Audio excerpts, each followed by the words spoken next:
একটু হাত ছড়া নিতে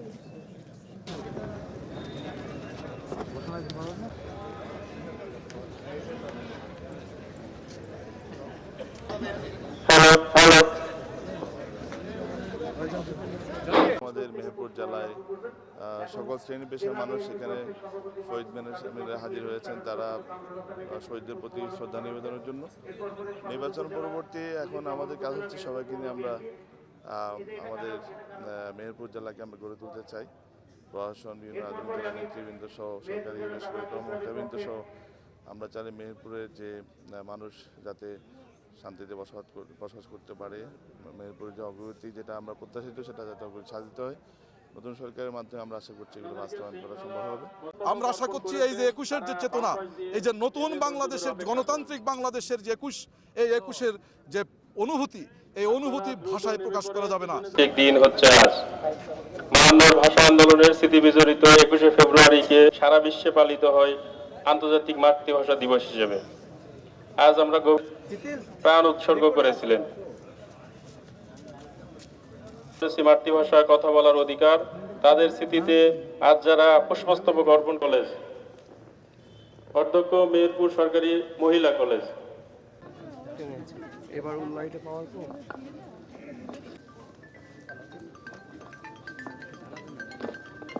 শহীদ বেদিতে পুষ্পস্তবক অর্পণ করার পরে মোনাজাত অনুষ্ঠিত হবে। আপনারা সবাই ধৈর্য সহকারে দাঁড়িয়ে থাকে। আগে যেখানে দাঁড়িয়েছিলেন সেখানে ভালো ছিল।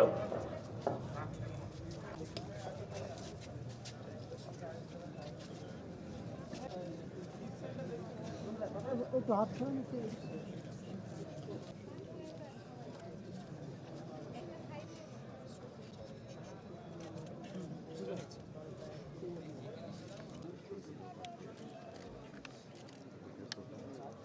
ত্যাগের বিনিময়ে আমরা অর্জন করেছি মাতৃভাষার কথা বলার অধিকার। শ্যামল কবির স্যার।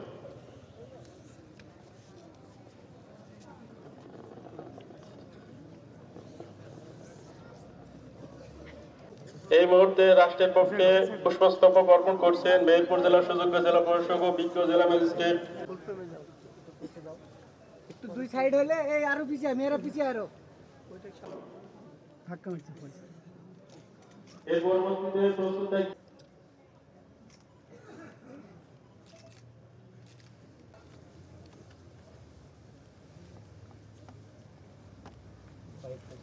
রাষ্ট্রের পক্ষে মেহেরপুর জেলার সুযোগ্য জেলা প্রশাসক ও বিজ্ঞ জেলা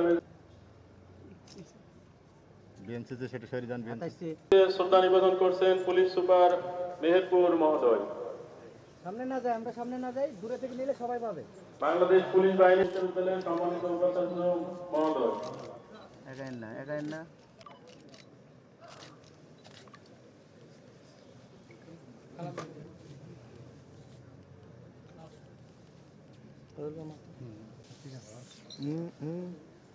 এখন শহীদ